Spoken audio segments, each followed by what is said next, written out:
Sí. Cuando hablas repetidas veces de estas personas van a triunfar. Sí. ¿A qué te referís con triunfar? Linda pregunta. Yo en mi caso personal, para mí el triunfo, como expliqué antes, era poder hacer lo que me gustara todo el día. Por eso busqué incansablemente este lugar en el que estoy ahora, dejando de lado el dinero, por ejemplo, y dejando de lado, entre muchas otras cosas, el lugar donde vivía, el barrio, los amigos, los familiares. Me fui a un lugar donde se hablaba otro idioma, donde todo era diferente, pero yo tenía, como decía antes, una inquietud tan grande por hacer lo que quería, que bueno, hice todos los esfuerzos y finalmente triunfé. Yo me levanto, mi triunfo consiste en levantarme a la mañana con ganas de ponerme a trabajar,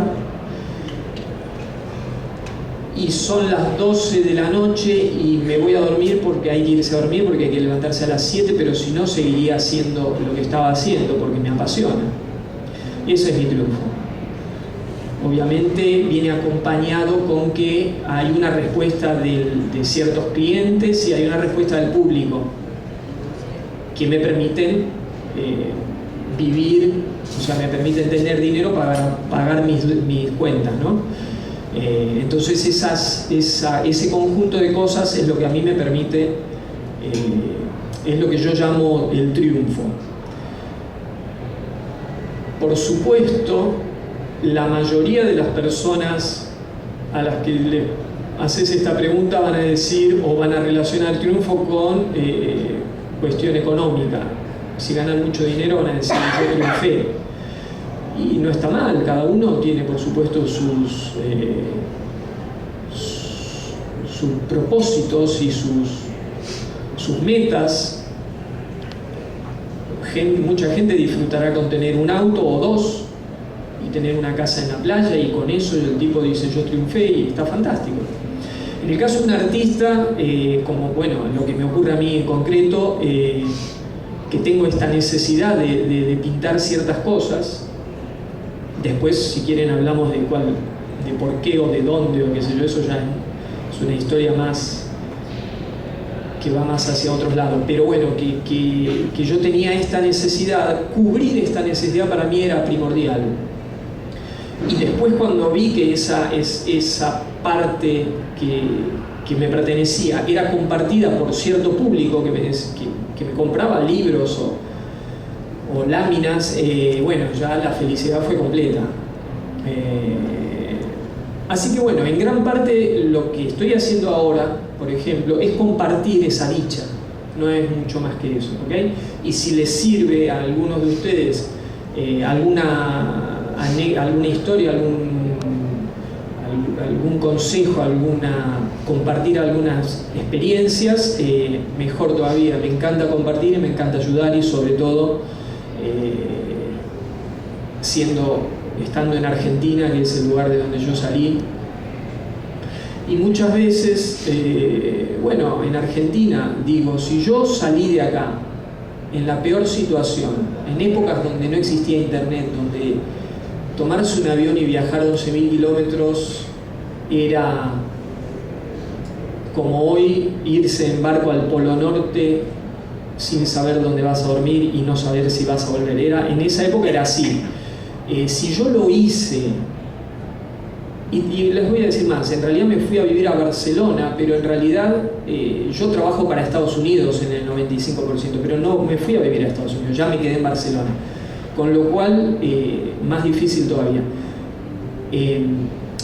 Si yo lo pude hacer, ustedes lo pueden hacer. Cuando yo di estas charlas en Nueva York o en Los Ángeles, y un chico de 17 años me pregunta, ¿cómo puedo hacer para triunfar? Le digo, si estás en Los Ángeles, naciste acá y viniste en ese auto y le estás preguntando a un argentino que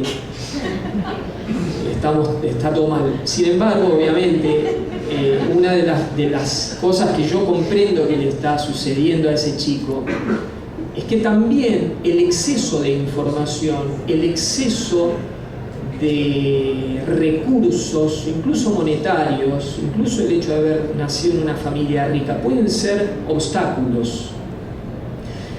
Y no son obstáculos menores.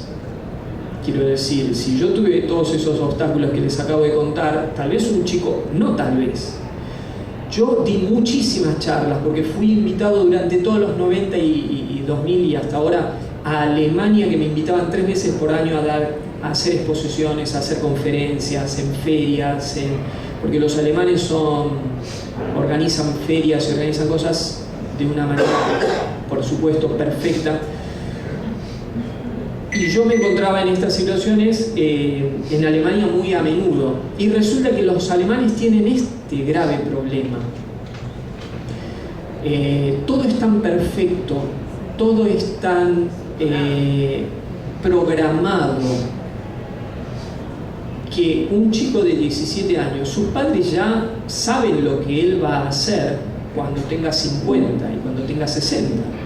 ¿Por qué? Porque obviamente tiene que ser un profesional y obviamente va a trabajar en la fábrica donde trabaja el padre o en alguna otra de esas fábricas alemanas perfectas que hay, con lo cual ya no hay muy poco espacio para la improvisación, hay muy poco espacio para la bohemia, hay muy poco espacio para la creatividad libre, sin presiones o sin necesidad de que se aplique inmediatamente a una cadena de montaje, lo que sea. Entonces hay muy poca libertad para que un chico a los 17, 16 decida ser artista.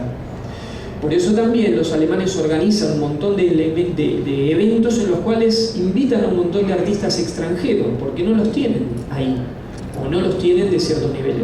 La mayoría en general eran de Estados Unidos, había argentinos, había artistas de diferentes lugares, pero pocos alemanes. Y entonces yo me encontré muchas veces en exposiciones que venían